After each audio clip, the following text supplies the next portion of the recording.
Bom dia a todos mais uma vez. Possa o Espírito da Verdade continuar nos iluminando, nos orientando em mais estas nossas considerações, em mais este nosso estudo do Evangelho, em mais este estudo das boas novas, para que de fato possamos inovar as nossas vidas. Nós, no nosso último encontro, nós havíamos nos programado para estudar acerca do capítulo 5º, item, deixa eu confirmar aqui, item 14, né? Estudamos até o capítulo 5º, item 13, e agora adentraríamos ao item 14. O subtítulo é O Suicídio e a Loucura. Este tema de hoje é um tema assim altamente relevante, embora toda a obra seja de fato altamente relevante. Talvez de certo modo este tema nos cause uma certa, nos chame de certo modo a atenção, porque o suicídio e a loucura são temas assim que estão muito frequentes em nossa sociedade atualmente. São temas assim que nos rondam de maneira muito próxima, se eventualmente não está nos rondando diretamente, não vem fazendo parte de nosso cotidiano, pensamento suicida ou de descontentamento, como chama Kardec, e é o descontentamento que de certo modo acaba levando ao suicídio de maneira geral. Ao mesmo tempo a loucura também sendo, diríamos, uma parte disso, porque quando nós pensamos em loucura, nós primariamente começamos a pensar na definição de loucura. E se nós formos estudar, nós observaremos que vem crescido o diagnóstico de loucura. Vem crescendo a cada dia mais o diagnóstico de loucura. E a primeira pergunta que nós, estudantes, devemos nos fazer é: até que ponto a loucura vem crescendo ou até que ponto a loucura vem sendo crescida? São coisas distintas. Ou seja, até que ponto a loucura vem crescendo por si mesma, ou até que ponto a leitura de que há uma loucura crescente, portanto uma atitude diante dela, portanto elementos que fomentam esta loucura. Enfim, como o nosso objetivo é estudar, não é meramente reproduzir, repetir o que alguns estão dizendo, então nós começaremos a fazer algumas observações mais analíticas, mais objetivas, mais diretas diante da temática, diante do que Kardec já estudou aqui e diante do quanto nós possuímos hoje. Eu irei comentar também, uma vez que nós estamos estudando o Evangelho, embasando-nos na doutrina espírita, portanto também levando em conta as questões materialistas, questões espiritualistas, questões psicológicas, enfim, nós comentaremos sobre a obra Memórias de um Suicida. Eu volta e meia faço algum comentário sobre alguma obra, tanto acadêmica, tanto espírita, enfim, tanto de vários autores, porque a universalidade do conhecimento, segundo Allan Kardec, é a única possibilidade de obtenção do conhecimento. Como reitera Leon Denis, a vida e o universo possuem aspectos bastante variados, bastante numerosos, para que alguém ou algum sistema possa abarcar a todos. Cada um possui apenas fragmentos de verdade. Portanto, a possibilidade de conhecermos de modo mais amplo é considerarmos a universalidade do conhecimento, como eu também prefiro chamar a universalidade do saber, porque é através dos muitos saberes dos muitos saberes, que nós teremos condições de analisar melhor o que nós estamos analisando, o objeto de nosso estudo, é através da interdisciplinaridade, da intercontextualidade, do interrelacionamento de tudo aquilo que é estudado, que nós teremos condições de fazer uma análise mais aprofundada, mais racionalizada, portanto nós diríamos de modo mais preciso. E como eu disse, eu iria comentar sobre a obra Memórias de um Suicida, de Ivone do Amaral Pereira, porque embora muitos poderiam pensar se tratar apenas de uma obra que abordasse a vida de espíritos suicidas, é uma obra que vai infinitamente além desta perspectiva primária. Esta obra eu já devo ter lido pelo menos umas 3 vezes e tenho ao longo dos anos, ao longo de mais de 10 anos, estudado esta obra, estudado os elementos que esta obra vem nos apresentando, inclusive nos aspectos no tocante à psicologia, no tocante ao que vem fazendo com que indivíduos acabem culminando numa ideia suicida ou acabe culminando no próprio ato suicida. E como eu disse inicialmente, a loucura está de certo modo associada a isso, porque é uma vez que nós enveredamos por uma postura dita como louca por alguns, é que nós começamos a dar os primeiros passos e começamos a colocar em questão a nossa própria sanidade mental. E de repente, se nós fizéssemos uma análise mais aprofundada, depararíamos com o fato de que eu estou são e todos estão loucos, né? Como diz a obra O Alienista de Machado de Assis, como diz tantas outras obras, o próprio Michel Foucault, com sua obra sobre a loucura, apontando como é comum muitos estarem loucos e os muitos estando loucos achando que aquele que está são é que estaria louco, né? Só para nós observarmos que este tema é um tema assim bastante variável de acordo com o tempo, que era tido como loucura em dado momento, não é mais. Inclusive recentemente o consenso psiquiátrico tem alterado e revisado muito sua forma de enxergar a loucura, a enxergar a saúde mental. Eu sugiro aqui para quem quiser conhecer um pouco da história da psiquiatria, que assista ao documentário O Marketing da Loucura, que começarão a ter um pouco de noção desta história da psiquiatria, para que a gente faça uma leitura, diríamos, mais ampla da temática loucura, e tudo isso para nós começarmos a entender melhor a questão do suicídio, da loucura. Eu citei aqui a obra Memórias de um Suicida, porque os elementos que ela ali nos oferece, muito mais do que entender, compreender o que levaria indivíduos ao suicídio, é também oferecer-nos elementos para identificarmos quais seriam os caminhos que nós poderíamos buscar para a nossa saúde mental, para a nossa, diríamos assim, para de fato colaborar com o nosso autoconhecimento e com isso entender esta dinâmica que, como eu disse, tem nos rondado comumente hoje.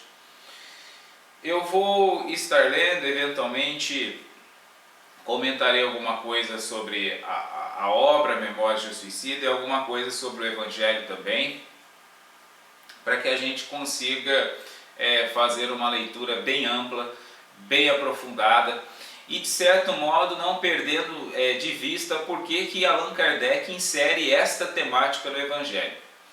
Porque o Evangelho é como se fosse o antídoto para todas estas problemáticas e, muito mais do que isso, é um preservativo para todas estas problemáticas. que viriam a decorrer da loucura, do suicídio, das causas da loucura, das promoções de loucura, da loucura crescida, da loucura crescente, enfim, o Evangelho como elemento, diríamos assim, principal para todas estas coisas. Nós vamos lendo e vamos comentando sobre. A calma e a resignação adquiridas na maneira de encarar a vida terrena e a fé no futuro dão ao espírito uma serenidade que é o melhor preservativo da loucura e do suicídio.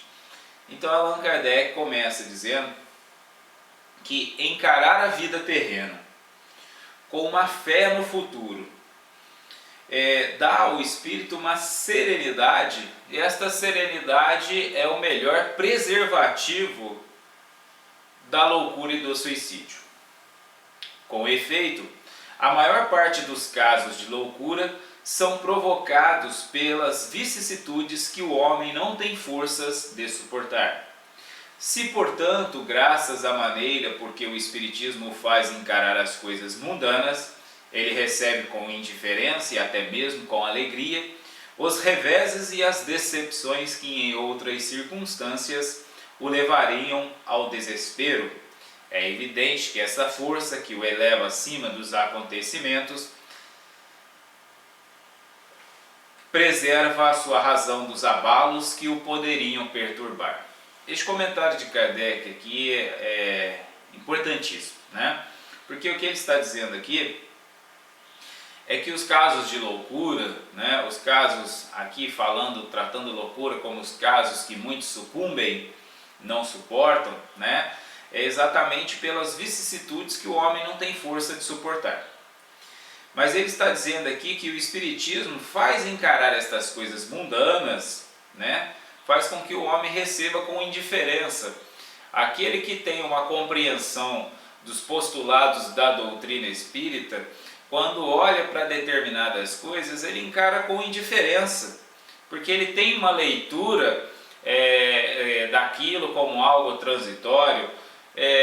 Enfim, eu não vou explicar, porque são N fatores, são N elementos que subsidiam esta leitura para que ele olhe estas coisas com indiferença.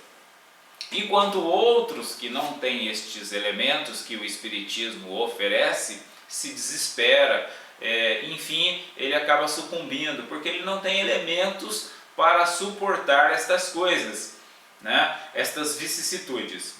E aqui Allan Kardec faz uma observação interessante, né? Que aquele que tem essa compreensão do Espiritismo, né? Dos postulados do Espiritismo, ele não só encara com indiferença as coisas mundanas, e até mesmo com alegria, né, os reveses e as decepções, né, que em outras circunstâncias levariam ao desespero. Por que ele encara muitas vezes com alegria? Porque ele tem elementos, mais uma vez, né, sendo até redundante, mais uma vez observando que ele tem elementos para compreender o porquê aquelas coisas acontecem.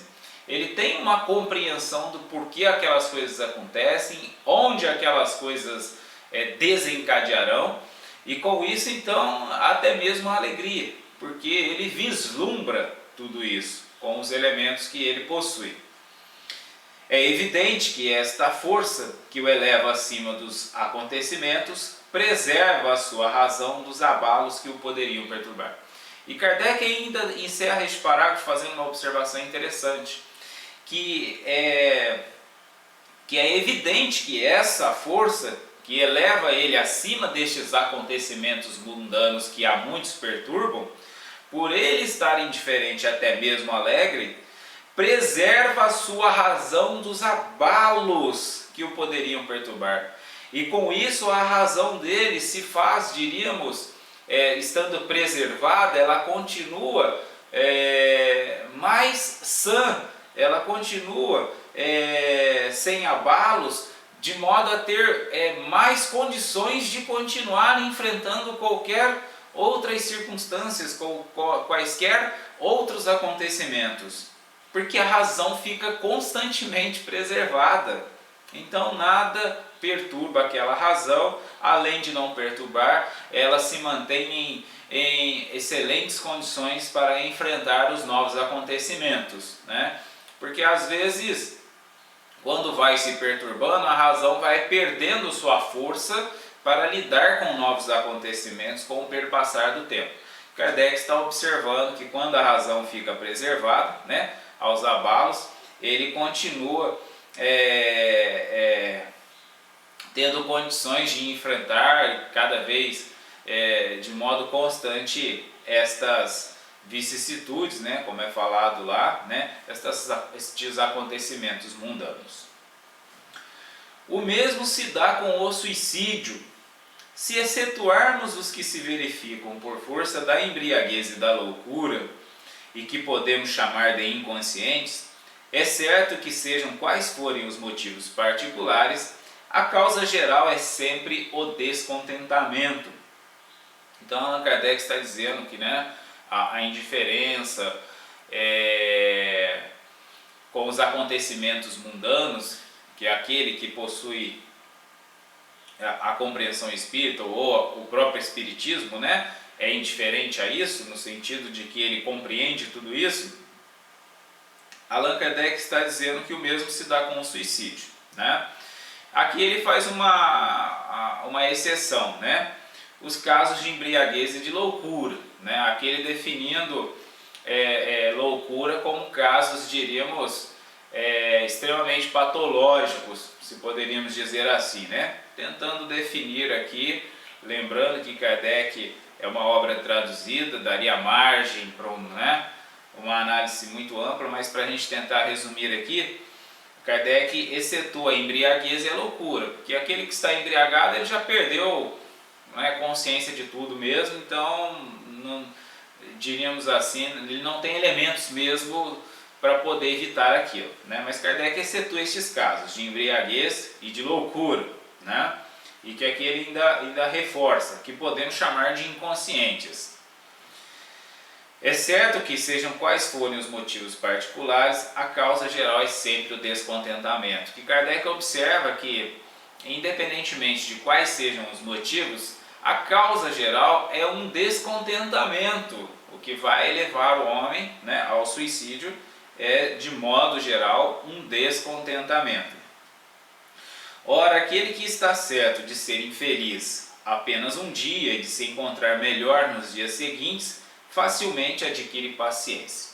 O que Allan Kardec está dizendo é que aquele que é imediatista, que só vê aquele dia, vê toda a vida dele resumida naquela encarnação ou naquele dia que ele está vivendo, sem maiores perspectivas e vislumbres para os dias posteriores, ele, obviamente, quando isso ele vislumbra, para ele é muito mais fácil ter paciência diante de um desafio, diante de alguma vicissitude que ele estaria enfrentando em um dado momento. Porque como ele vislumbra a vida de maneira muito longa, aqueles acontecimentos mundanos, transitórios, para ele é muito passageiro, para ele é muito pueril. Com isso ele adquire facilmente paciência, como Allan Kardec dá um exemplo aqui, né? Seria apenas um dia, né? E que os dias seguintes seriam muito melhores, né? E isso ofereceria, né, faria com que adquiríssemos facilmente paciência. Ele só se desespera se não vê um termo para os seus sofrimentos. Então, quando que vem o desespero? Pelo descontentamento. Quando ele não vê um termo para o sofrimento, ele acha que aquilo não vai acabar nunca. Aquele sofrimento que ele está passando naquele momento, aquilo que o está descontentando naquele momento, ele não vê um término para aquilo. E o que é a vida humana em relação à eternidade, senão bem menos que um dia, né? Então Kardec faz essa observação óbvia, clara, lógica, que o Espiritismo constantemente faz com que consideremos, né? Se nós somos seres imortais, qualquer 70, 80, 90, 100, 200 anos é um dia diante desta imortalidade, diante da vida secular, milenar, bilenar que o Espírito imortal tem por viver, né? Então qualquer coisa aqui é um dia, né? É um segundo, depende de como nós venhamos a analogar. Mas o fato é que a vida, a encarnação é muito transitória do ponto de vista da eternidade. Mas aquele que não crê na eternidade, que pensa tudo acabar com a vida, que se deixa abater pelo desgosto e o infortúnio, só vê na morte o fim dos seus pesares. Nada esperando, acha muito natural, muito lógico mesmo, abreviar as suas misérias pelo suicídio. O que Kardec está dizendo é que o suicídio ele está completamente associado com o materialismo, né? Com o ponto de vista, com a visão de que a vida se resume nesta encarnação, se resume na vida da matéria, da vida no carbono, no ferro, no zinco. Ou seja, quando existe essa visão de vida em algo material, obviamente vai ser até muito lógico o suicídio, né? Abreviar as misérias pelo suicídio. Se a vida se resume aqui na matéria, eu estou enfrentando determinadas coisas, vou acabar morrendo mesmo com 60, 70, 80, então já morro logo para poder colocar fim nestas problemáticas que eventualmente eu estaria enfrentando, né? Aliás, entre aspas, problemáticas, porque às vezes é problemática como eu, ainda na vida material, como eu observo problemática, né? Porque nada implicaria de eu ainda ser materialista e encarar esta problemática como uma não problemática, ou seja, apenas como uma solução de coisas porvindouras ainda na vida material, né? Mas o que Kardec está observando aqui é que tendencialmente acaba-se por achar mais lógico, né, abreviar as misérias pelo suicídio. Por isso que nós vamos observar que numa sociedade materialista nós temos um elevado número de suicídios entre os idosos. Por quê? Porque o idoso já observa, já estou perto de morrer, estou com doença, estou com aquilo, vou abreviar logo. É óbvio isso, né, do ponto de vista materialista. Mas Kardec está dizendo, né, que aquele que crê na eternidade, né, ele já tem uma visão completamente diferente, que ele não está abreviando nada. Na verdade, Kardec vai discorrer, né, que ele estaria sim aumentando teus problemas. Se aquilo ele encara como um problema, o suicídio seria um novo problema. A gente vai observar isso na obra Memórias de um Suicida. Vamos observar isso em várias outras obras de Chico Xavier também. E como eu também falei, independentemente de visão espiritualista, nós temos o amparo do materialismo ainda para nos mostrar que não é uma boa opção. Eu recomendo aqui, está disponível no YouTube, o filme O Vendedor de Sonhos, baseado na obra de Augusto Cury. Eu sempre cito aqui Augusto Cury, as obras de Augusto Cury, como uma das melhores obras psicanalíticas de todos os tempos. Porque Augusto Cury é um médico psiquiatra que transcende muito o comum da psiquiatria, transcende e muito o comum daquela análise medicamentosa, daquela análise muito simplista, né? Augusto Cury, simples, sim, mas não simplório. Científico, sim, mas não cientificista. É alguém de fato com um trabalho fenomenal, espetacular, sem palavras para definir, porque Augusto Cury trabalha com um conceito de ação causal, sempre olhando o indivíduo pela causa, utilizando da medicina psiquiátrica com um olhar para a saúde mental e não para o combate de doenças, né? Que são coisas distintas. Promover a saúde mental é completamente diferente de combater a doença mental. São coisas completamente distintas. pode parecer que são parecidas, mas são bem distintas. Tão bem distintas que Augusto Cury trabalha exclusivamente com a promoção de saúde mental. Nós observamos que no trabalho dele praticamente inexiste o combate, do ponto de vista direto à doença mental. Tanto que este filme, baseado na obra dele, mostra uma cena, não vou contar o filme, mas só para entendermos um pouco, mostra a cena, tem como enredo a história de um renomado psicólogo que está pensando em suicidar, E é interessante porque o filme vai fazendo com que nós coloquemos em reflexão o valor da vida, o sentido da vida e, como eu disse, sem nenhum aspecto espiritualista, Então é um filme recomendadíssimo para que a gente consiga avaliar melhor essas questões das quais nós estamos aqui agora tratando. Observando aqui ainda um outro ponto, que talvez alguém poderia questionar, mas aí no caso do Evangelho, no caso Kardec disse, mas aquele que crê na eternidade, então teria que crer, Bom, seria interessante, que quem estivesse acompanhando este estudo agora acompanhasse desde o início, porque uma das coisas que eu venho falando sistematicamente é que a doutrina espírita, antes de tudo, é uma ciência. Então, se antes de tudo é uma ciência, Kardec a define como uma nova ciência. Por que Kardec chama de nova ciência? Porque ela não segue o consenso, ela não faz parte do consenso entre os principais métodos adotados na época.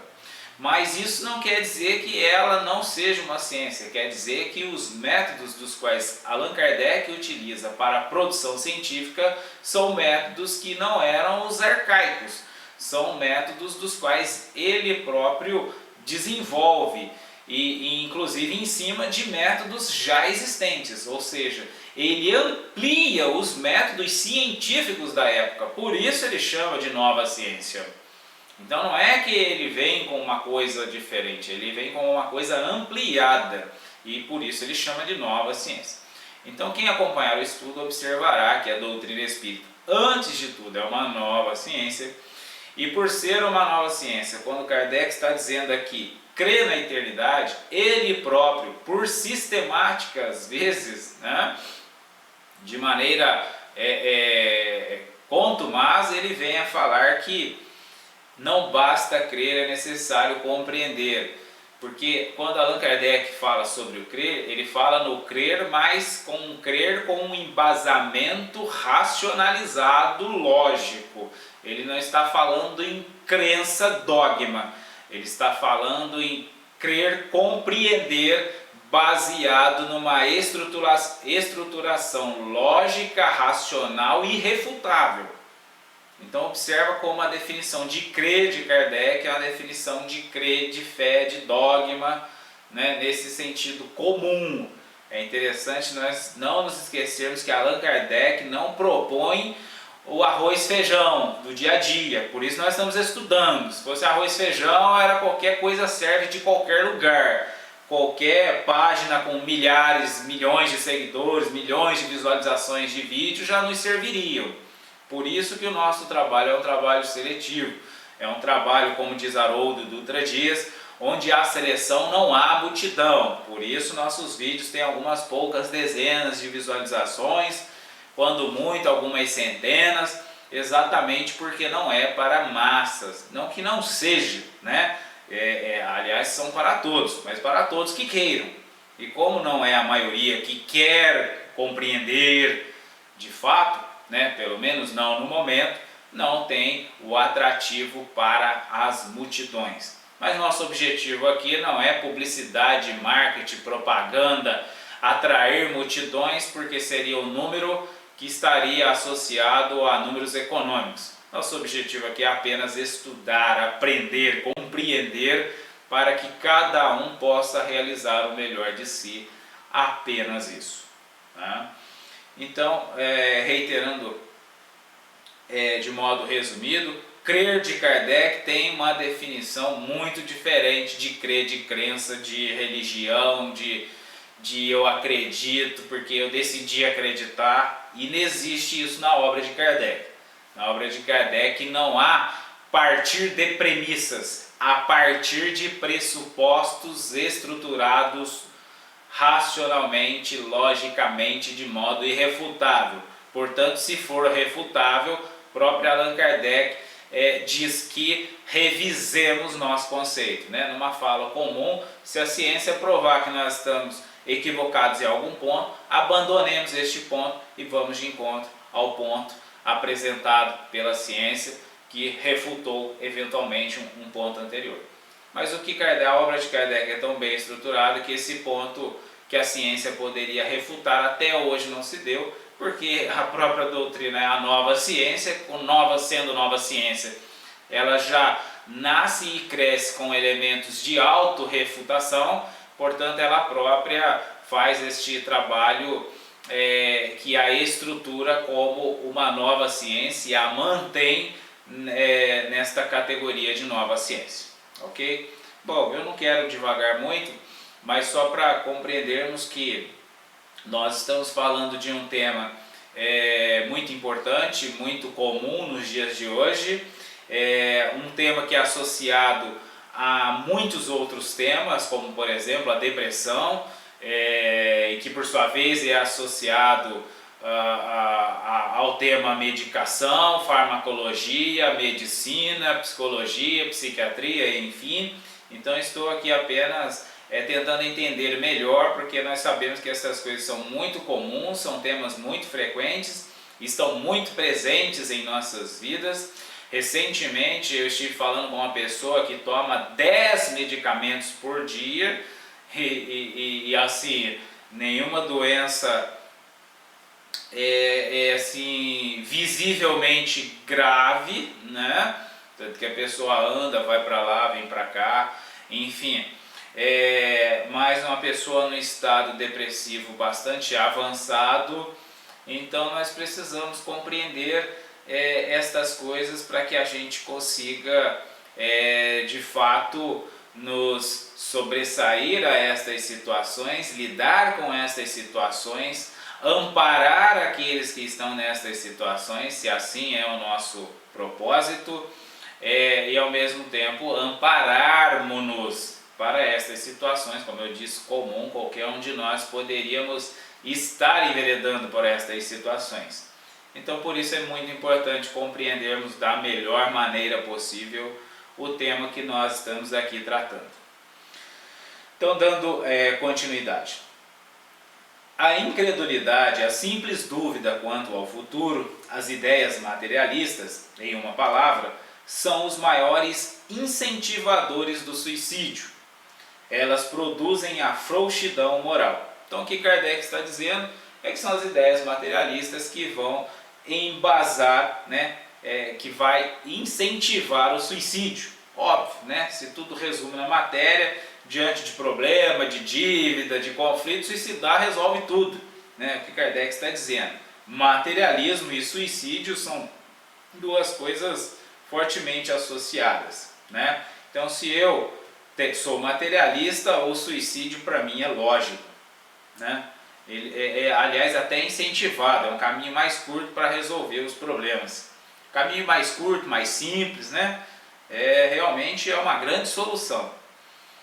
Quando vemos, pois, homens de ciência que se apoiam na autoridade do seu saber esforçarem-se para provar aos seus ouvintes ou aos seus leitores que eles nada têm a esperar depois da morte, não vemos tentando convencê-los de que, se são infelizes, o melhor que podem fazer é matar-se. O que Kardec está dizendo aqui? Que aqueles homens de saber, né? Homens de ciência ele utiliza aqui, né? Homens que se autodenominam cientistas, né? Ou de homens que possuem conhecimento científico, homens de ciência, que se apoiam na autoridade de seu saber, esforçando para provar àqueles que os ouvem, né? Os leitores, que eles não têm nada para esperar depois da morte, né? O que eles estão fazendo de fato? Eles estão tentando convencer as pessoas que o melhor é se matar. Aqueles que estão com esta proposta, esses homens de ciência que tentam provar que o materialismo é o tudo, né? Materialismo é o sentido da existência. Ele está dizendo, em outras palavras, os que são infelizes se matem, que é a melhor coisa que vocês têm por fazer. Isto é óbvio que Kardec está dizendo, né? Tão óbvio, tão claro, né? Por que alguém iria promover, querer difundir a ideia do materialismo? Com qual objetivo? Se ele estivesse fazendo isso, o que é que ele estaria fazendo de fato, né? Estaria dizendo que se alguém é infeliz aqui, se mata, que é o melhor negócio. É o que Kardec está dizendo aqui, né? Ou melhor, ele coloca em questão, né? Para que cada um responda. Que poderiam dizer para afastá-los dessa ideia? O que esses homens poderiam dizer para afastar essas pessoas dessa ideia, né? Ou que poderiam dizer, né, para afastar os homens de ciência dessa ideia, né? Ou seja, para estes que ouvem também, que compensação poderão oferecer-lhes, né? Se eu sou um homem de ciência, utilizo do meu saber para dizer que a matéria é o fim de tudo, eu estou dizendo que o suicídio é a solução para muitas coisas. Agora, o que eu ofereço como compensação, né? É o que Kardec está dizendo aqui. Que esperança eu posso propor a estes que eventualmente estão num momento de desafio, né? Nada além do nada, Kardec diz, né? Não pode oferecer nada, né? De onde é forçoso concluir, se o nada é o único remédio heróico, a única perspectiva possível, mais vale atirar-se logo a ele, do que deixar para mais tarde, aumentando assim o sofrimento. Então, se a ideia materialista diz que morreu, acabou, né? Estou com uma doença muito dorida, né? Muito sofrimento para o clã familiar ou para o clã social até mesmo, enfim, morrer logo, eutanásia, suicídio, quanto mais rápido por fim, melhor, né? É o que Allan Kardec está dizendo que esta ideia leva, porque o nada é o único remédio heróico, ou seja, acabar com isso é o único remédio heróico, né? A propagação das ideias materialistas é, portanto, o veneno que inocula em muitos a ideia do suicídio, e os que se fazem seus apóstolos assumem uma terrível responsabilidade. Este parágrafo aqui eu quero observar com muita atenção. Kardec diz assim: a propagação das ideias materialistas é, portanto, o veneno que inocula em muitos a ideia do suicídio. É importante nós refletirmos aqui neste ponto, porque às vezes é comum nós observarmos que poderiam haver grupos se autodenominando espiritualistas, que na verdade estaria também inoculando em muitos a ideia do suicídio. É verdade. E às vezes eu poderia utilizar do materialismo para querer contra-argumentar com alguns espiritualistas que acabariam levando muitos à ideia de suicídio. Mas o que Kardec está observando aqui não é isso. O que Kardec está observando é que a simples ideia materialista, ainda que não em caráter de combater alguma outra ideia, a simples propagação da ideia materialista, ela é um veneno que inocula a muitos a ideia de suicídio. Porque quando eu começo a propagar a ideia materialista e esta ideia chega para um indivíduo que tem enfrentado um desafio, para ele é a ideia do suicídio, sem dúvida. Mas Kardec faz uma outra observação aqui, que eu disse que também seria importante. E os que se fazem apóstolos do materialismo assumem uma terrível responsabilidade. Por que Kardec está dizendo que assume uma terrível responsabilidade? Primeiro que, como eu disse, mesmo que ele não saiba, ele estará incutindo em muitos a ideia do suicídio. Muitos suicidariam por conta da disseminação das ideias materialistas. E aqui estou falando apenas do ponto de vista factual, ou seja, eu disseminei a ideia materialista e muitos se suicidaram. O fato é que eu tenho corresponsabilidade. Posso não ter legal, posso não ter responsabilidade jurídica, posso não ter responsabilidade, enfim, posso não ter responsabilidade mundana, né? Terrena, jurídica, legal. Mas Kardec está dizendo que existe, né, esta responsabilidade, esta corresponsabilidade, e ao aprofundarmos nós iremos identificar que uma destas responsabilidades é consciencial, né? E não vou enveredar muito, que não seria o tema agora, mas na obra Memórias de Suicida nós vamos identificar também estas responsabilidades, né? E por isso que Kardec fala que é terrível responsabilidade, ou seja, nos alertando aqui pelo fato de que às vezes eu dissemino determinadas ideias achando que é uma beleza, que é uma maravilha, mas se muitos estão suicidando por causa dela, né? Por causa desta ideia, existe a minha corresponsabilidade, né? Então aqui ele está dizendo que assume uma terrível responsabilidade. Com o Espiritismo, a dúvida não sendo mais permitida, modifica-se a visão da vida. O crente sabe que a vida se prolonga indefinidamente para além do túmulo, mas em condições inteiramente novas. Lembrando mais uma vez aqui o termo crente, né? Crente aqui, né, na tradução de Kardec, não tem nada a ver com o comumente entendido como crente, né? Que é aquele que acredita numa coisa porque decidiu acreditar. Né? O crente para Kardec, como eu já disse, tem embasamento racional, lógico, para assumir aquela postura. Por isso eu opto por utilizar o termo compreender do crer, né? Que o próprio Kardec na obra O Céu e o Inferno, né, também diz, não basta crer, é necessário compreender, em vários pontos da obra, no livro dos médiuns, no livro dos espíritos, no Evangelho, ele faz esta observação, né? Crer aqui para Kardec é um crer no sentido de convicção, né? Não no sentido de que decidiu, é assim que eu decidi ser, minha família sempre disse, há anos alguém diz e não se discute. Não.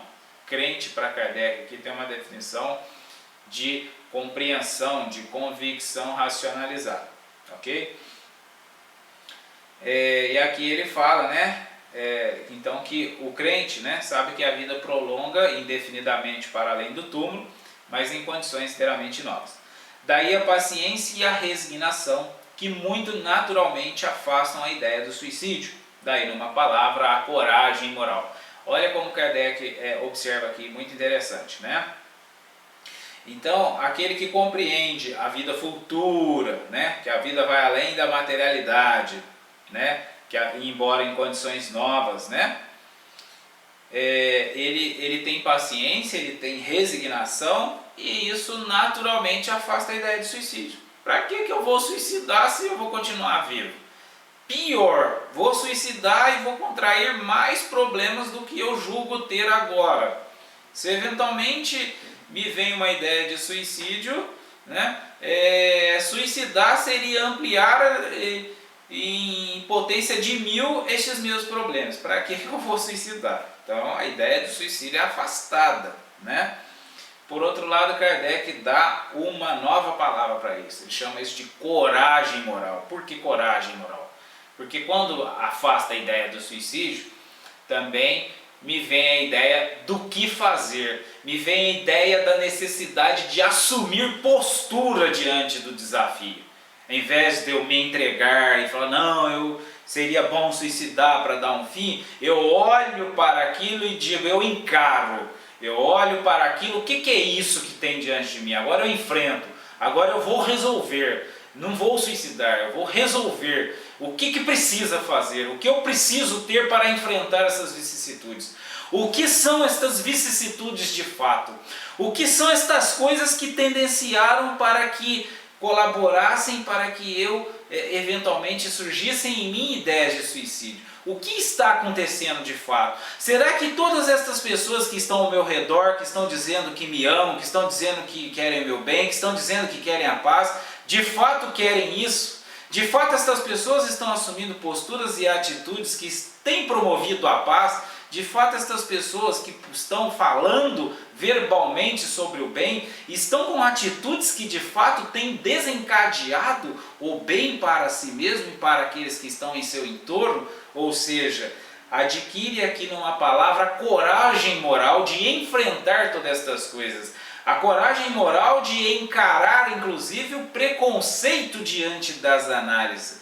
A coragem moral para analisar de modo direto e objetivo estas coisas, sem receio de julgamentos, sem receio de preconceitos, sem receio, numa palavra, a coragem moral.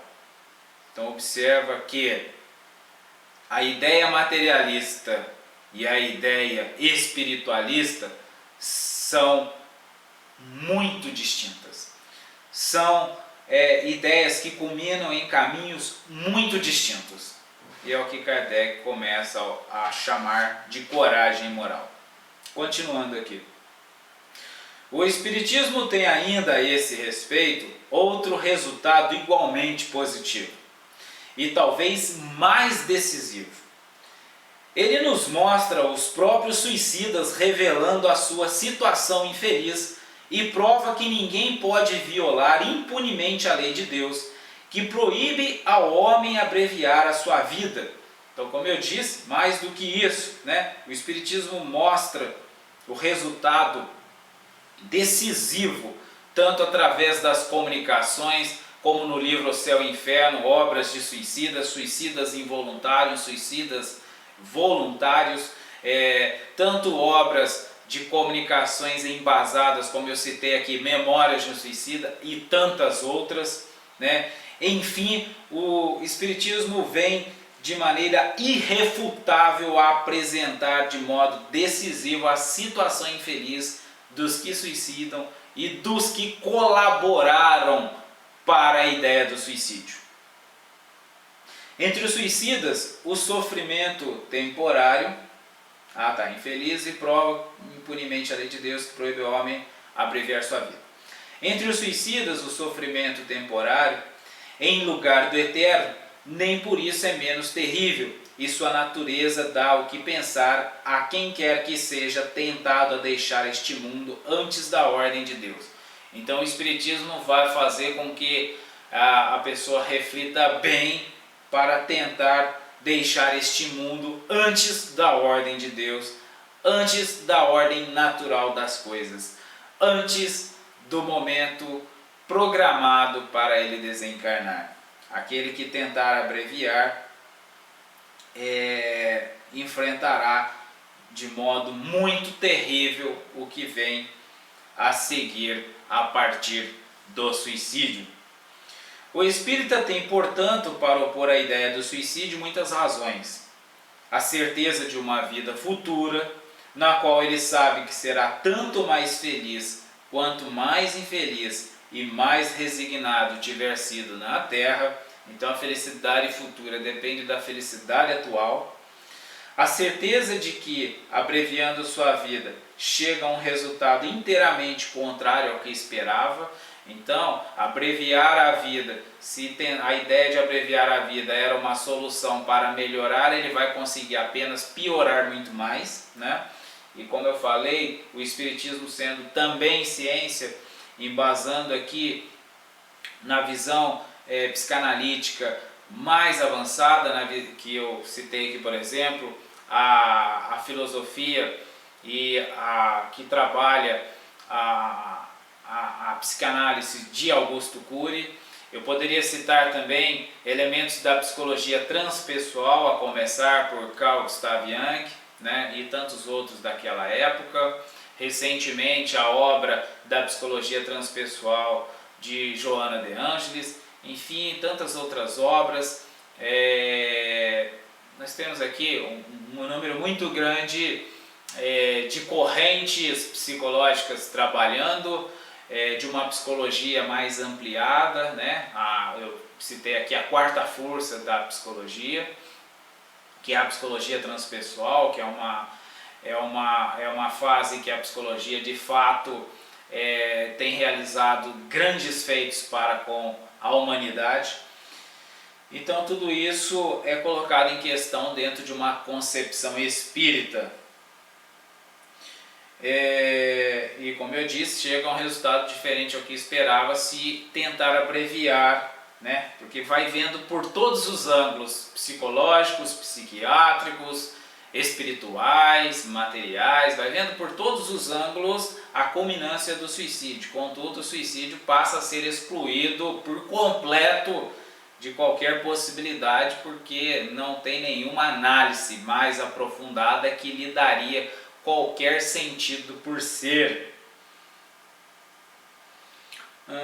Que foge de um mal para cair no outro ainda pior, mais demorado e mais terrível, que se engana ao pensar que ao se matar irá mais depressa para o céu, que o suicídio é um obstáculo à reunião no outro mundo com as pessoas de sua afeição que lá espera encontrar.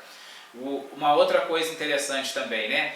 A religião, a visão religiosa, a crença deliberada, ou acreditar sem base racional, lógica, levam a alguns indivíduos a acharem que se suicidarem vão para o céu encontrar logo com os entes queridos ou encontrar logo com Deus, né? Kardec também observa a problemática desta ideia, né? No sentido de que com a concepção espírita o indivíduo jamais vai para o céu, jamais vai encontrar com Deus, jamais vai encontrar com um ente querido se ele abreviar a vida, né? Bem pelo contrário, é isto que impedirá dele encontrar com entes queridos, é isso que impedirá que ele vá para uma situação melhor da que ele estaria no momento. Ou seja, suicidar definitivamente não é nenhuma solução. Mais do que isso, suicidar é a pior escolha que o ser humano pode ter para dar solução para qualquer uma problemática ou desafio que ele venha enfrentar. Claro que se nós formos estudar, isso aqui é para lá de óbvio que eu estou falando, né? Porque ao aprofundar na obra de Kardec, nas obras subsidiárias dos grandes cientistas de ontem como de hoje, da mediunidade dignificada por Chico Xavier, Divaldo Franco e tantos outros médiuns que trabalham dignamente, nós observaremos que o quão é importante os desafios, o quão é importante aquilo que faz com que alguns desenvolvam a ideia do suicídio, é para outros elemento de muita alegria, porque de fato ele sabe que aquele desafio é o que irá promovê-lo para um bem-estar. Ele sabe que todo desafio é promotor de bem-estar, promotor de felicidade.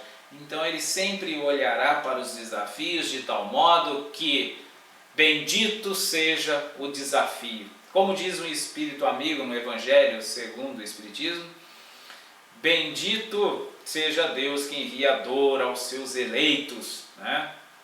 Porque estes são os eleitos dos quais, através desta dor, através dos desafios, estará promovendo, estará burilando, estará desenvolvendo-se, ampliando o autoconhecimento, para que deste modo ele tenha melhores condições de realizar tudo daquilo pelo qual ele está aqui para realizar. Como eu disse, não vou devagar muito para que a gente se prenda mais à fala aqui do Evangelho de Kardec, para que a gente compreenda mais diante da concepção do Evangelho de Kardec, né? Ou do próprio Evangelho do Mestre dos Mestres. Continuando aqui então. De tudo isso resulta que o suicídio, só lhe oferecendo decepções, é contrário aos seus próprios interesses. Por isso o número de suicídios que o Espiritismo impede é considerável. E podemos concluir que, quando todos forem espíritas, não haverá mais suicídios conscientes. Esta observação de Kardec aqui é simples, clara, óbvia e lógica. Se todos fossem espíritas, não existiria mais nenhum suicídio. Como que eu vou suicidar se eu não morro? Como que eu vou suicidar se suicidar não resolve nada? Piora mais. Aliás, como que eu vou suicidar se aquele desafio que eu venho enfrentando, que eu utilizo como elemento para argumentar a necessidade do suicídio, é exatamente o desafio que eu preciso para me promover, para me aprimorar enquanto espírito imortal que sou. Então não vai ter suicídio, acabou, lógico, né? Comparando, pois, os resultados das doutrinas materialista e espírita, sob o ponto de vista do suicídio, vemos que a lógica de uma conduz ao suicídio, né? Enquanto que a lógica de outra o evita, o que é confirmado pela experiência. Então Kardec encerra só fazendo um comparativo à doutrina materialista, né?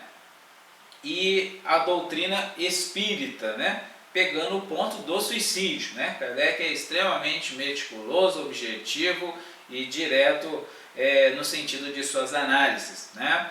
Ou seja, ele aqui está fazendo uma observação exclusiva, neste caso, do ponto de vista do suicídio. O materialismo promove o suicídio, o espiritismo impede o suicídio, né? É o que ele confirma pela experiência, é o que nós aqui estamos confirmando pela lógica. Embora foram breves comentários, nós poderíamos passar dias aqui divagando sobre os muitos temas, divagando sobre as muitas situações inerentes a este tema, né? Ou seja, em momento algum nós iríamos identificar que o Espiritismo facultaria o suicídio, né? Ou promoveria a ideia do suicídio. Bem pelo contrário, o suicídio, o Espiritismo em todos os aspectos é uma prevenção, um preservativo para o suicídio, e o materialismo, como nós vimos, é o promotor do suicídio, porque se tudo acaba, tudo se resume. Aliás, o suicídio tem crescido exatamente na proporção que a ideia materialista tem se disseminado, ampliado e feito e se fazido parte dos corações, né? Feito parte do pensamento da sociedade. Quanto mais materialista a sociedade, mais números de suicídio. E Kardec confirma isso pela experiência, ou seja, o suicida sempre é alguém que traz um materialismo. Porque se ele tiver espiritualizado, né? se ele tiver uma espiritualidade desenvolvida, no sentido de que, definindo espiritualidade aqui como ser imortal, né? Um ser que transcende a estas transitoriedades, um ser que está sublimado, que está transcendendo a transitoriedade, sem dúvida o suicídio é uma ideia que não tem o menor espaço em sua mente, porque ele vislumbra muito mais do que as transitoriedades, as efemeridades do mundo material. Meus amados irmãos, muito obrigado pela companhia de todos, muita paz para todos nós.